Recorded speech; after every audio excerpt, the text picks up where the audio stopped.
Welcome to FIntellect, where we discuss about all things in finance. In today's video, we are going to discuss about mutual funds.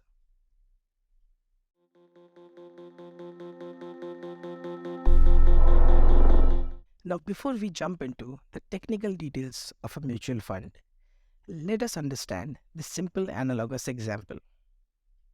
Let us assume that there is a box of 6 chocolates which cost $60. Three friends decide to buy the box of chocolate, but they only have $20 each, and the shopkeeper will only sell the entire box as a whole. So what these friends decide to do is they pool in their own $20 and then buy the box of 6 chocolates together. Now, based on their contribution, they each receive 2 chocolates, or in mutual fund parlance, 2 units each. How do we calculate the cost of each unit? Simple unitary method. We divide the total amount, that is $60, with the total number of chocolates, that is 6. So 60 divided by 6 equals 10. This $10 is the cost per unit, or in mutual fund parlance, we call them as NAV per unit or net asset value per unit. So if we were to multiply the number of units, that is 2, with the cost per unit, that is 10, we get the initial investment of each of these friends, that is $20. Now that you have understood this example, let us come to the real mutual fund scenario.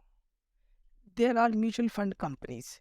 These companies are a type of asset management company. By the way, if you want to know what an asset management company is and how it works, then please watch our video on asset management companies. The link will be in the description section below. Now coming back to the topic of mutual funds. Each of these funds will have one or more such pooled funds similar to the box of chocolates that we saw. Investors will invest their money in these funds, similar to the previous example of how the friends pool in their money to buy the box of chocolate. The mutual fund house or the AMC will invest these investors' money into either stocks or debt or both, depending on the type of fund each one is. For investing these investors' money, the mutual fund companies charge a small percentage of fees from the invested capital. The returns generated on these investments will be available to the investors upon redemption of their investments. That's all for today. We hope you enjoyed watching our content. Please share your feedback with us in the comment section below. And don't forget to like, share, and subscribe to our content. Do mention what you would like us to cover next.